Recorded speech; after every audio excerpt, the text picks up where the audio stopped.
I want to say thank you, Dr. Rupa, Dr. Bharat. I first met Dr. Rupa in Resilience Summit, and her energy, I was lucky to sit next to her. Her energy is so big, so we keep connected.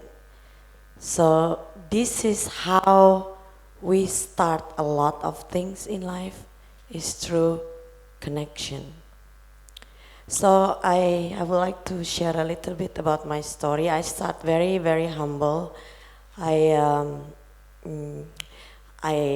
not intentionally going to real estate, but suddenly I started my company with my mate as a first employee, and then it grows very slowly, little by little, big and bigger and bigger and bigger.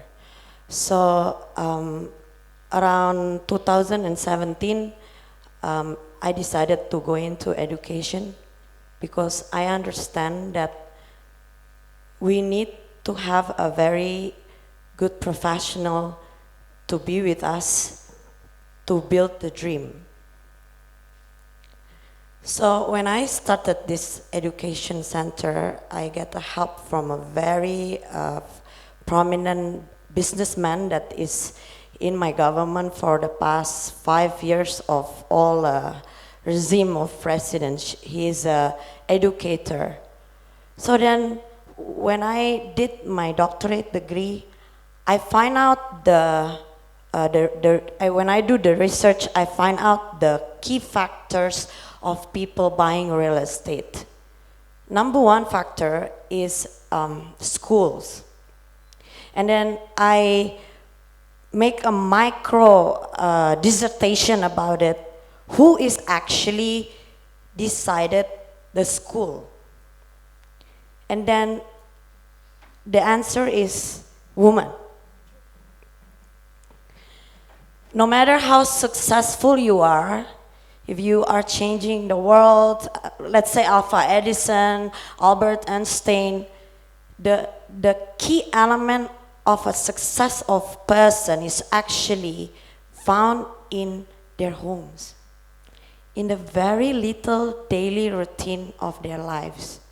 So I founded this World Woman Leading Change actually, very slowly by slowly. It's about actually this tomorrow is actually our first anniversary. So it started because my mom very sick in the ICU, and I want every day I go to the hospital.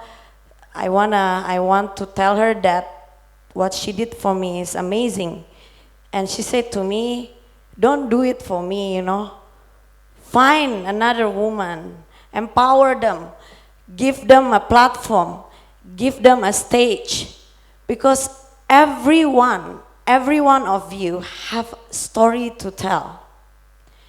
And the story is inspiring because I believe that education is every day, and startups, we are startups every day, every single minute of our life. We are actually startups. We're given that time to start again.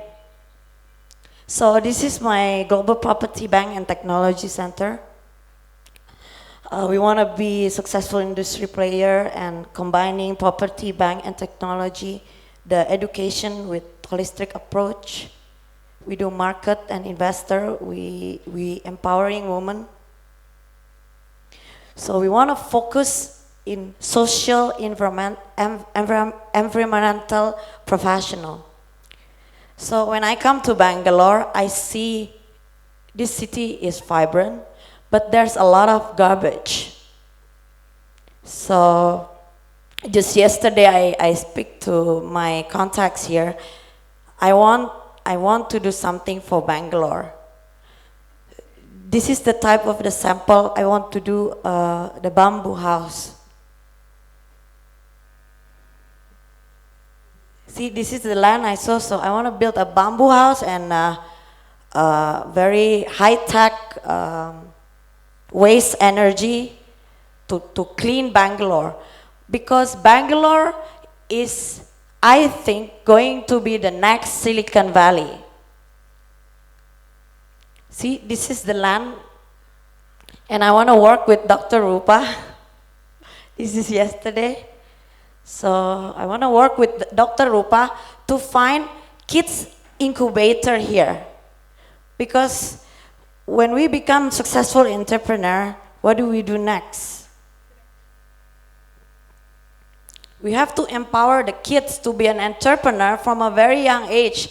So this critical mind, actually, that today we have electricity. If Einstein never have a curiosity or never doubted the Newton theory, there is no atom theory. And don't forget, Einstein never founded this theory when he was a professor in Princeton. He actually founded in a the startup of his life in Bern. You see, it's holistic, because to be able to invent, you need to have a clear mind. You need to be happy. Yesterday I met a very interesting man. He was talking about happiness. So those cocoon, those environment of happiness can bring the best out of you. You go beyond education. You inventing. You change the world. It's because your power is actually taking control of you.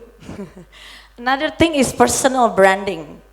I think it's very important for everyone to have a personal branding. So when people meet you, they can differentiate you with others. The way you think, the way you dress, the way your mind talks, that will differentiate you with others. Yeah, so. It's always very inspiring to see a woman entrepreneur, I must tell you that. So I think a very significant point that you made is that after you are an entrepreneur, what next? I think the sort of natural answer to that is enable creating more entrepreneurs. So we, as counterintuitive as it may sound, in my organization, which has got about 150 people, I've told each and every one of them that the only reason I'm developing them is so that they can go out and become entrepreneurs. And I've also promised to fund them if they choose to become entrepreneurs. So I think that really is the biggest contribution that we as entrepreneurs can give to the world. So thank you very much for that.